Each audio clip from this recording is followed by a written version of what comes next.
Junior Achievement would like to know if they can group or identify a group or cluster of schools to try to target all at once with the same growth strategy. Junior Achievement of Middle America serves the greater Kansas City metropolitan area. They have a financial literacy program that they introduce to all levels, K through 12, and are in need of trying to figure out the best way to introduce themselves to other schools and get their program up and running within those schools. One question that Junior Achievement has is, well, which schools actually need a financial literacy program? There is this widely held belief within the organization that the Hispanic community is currently being underserved, and then they have a question of whether the rural schools are getting the attention that they need as well. So their growth strategy could be one of two. Should they grow geographically and just focus school by school, district by district, or is there more of a needs base? Can they identify certain schools that have similar characteristics and also have a need? And when we talk about need for junior achievement, we talk about the percentage of schools, the percentage of students that have a eligibility for free or reduced lunch. That's really the coefficient between the two. Currently, Junior Achievement of Middle America is serving 23% of the schools within their area. Of those, the students that they serve, 55% of them are eligible for the free or reduced lunch programs. Half of the students that they serve are white, a quarter of them are black, and about 18% are Hispanic currently. So in looking at a cluster model to try to identify schools with similar characteristics, we looked at both a geographic and a needs model.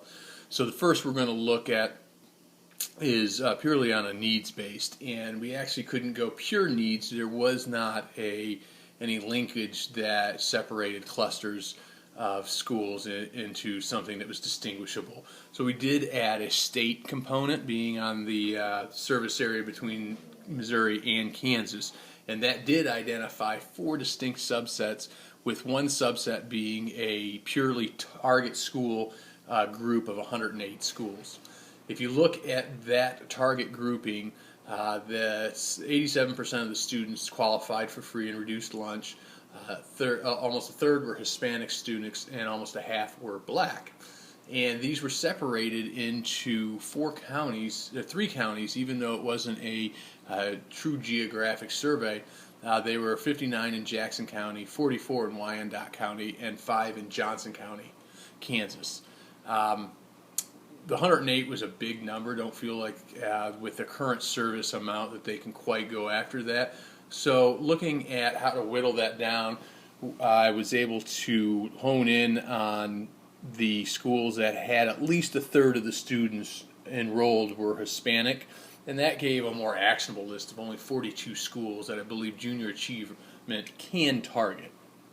Now we'll look at the complete geographic-based analysis. So this took into account all the characteristics of the previous analysis, but also introduced the county of the school as well as the district of the school to see if they would cluster up perhaps in a way that would make a strategy approach based on coverage area.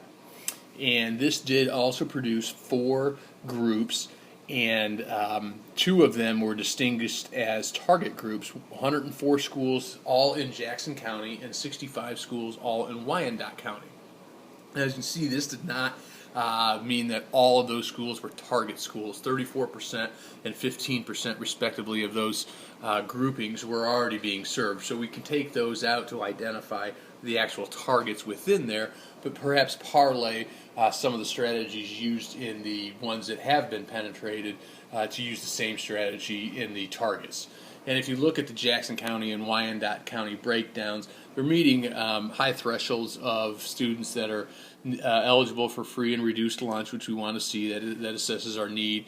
We're seeing a high Hispanic population in Wyandotte County, not quite as high in Jackson, but that's offset by a high black population as well, and equally, it's a pretty good range of black population in Wyandotte. So using junior achievement's guidelines of looking for people that are students that are eligible for free and reduced lunch, as well as perhaps the Hispanic community, and they've also acknowledged that any minority community is underserved. I think these are broken down, though the numbers are still a bit large.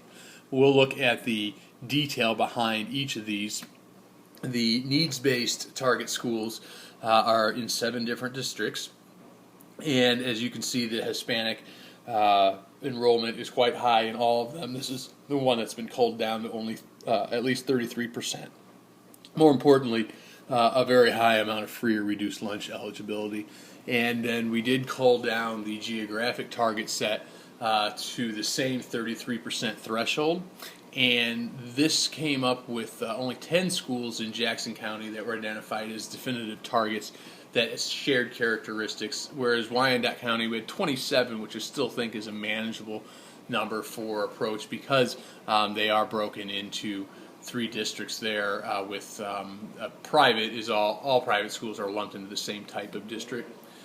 Between the 2 of these, we've come up with some recommendations for junior achievement of Middle America, and the first is to use that geographic survey and have a geographic strategy, going after Jackson and Wyandotte County targets, going after the culled down target schools of 10 and 27 first. I think that's an actionable amount that the staff of junior achievement can truly approach either on a district or school level, and then expand that into all of the Kansas City, Kansas district. That was a prevalent district in both a needs-based and geographic-based grouping, and should be able to be something that can be targeted at a district level, perhaps doing 1 and 2 at the same time with some senior management approaching number 2 while some of the sole contributors can do the number 1. Your third step is going to be to continue with the needs-based targets, but probably have some reassessment needed by that time to make sure the school makeups are still the same. And I do want to point out that in all of our models, the rural schools did not distinguish themselves as a separate category that could have a single approach. So that would be ruling out a geographic approach to rural and having to see where they fall within the needs-based categories.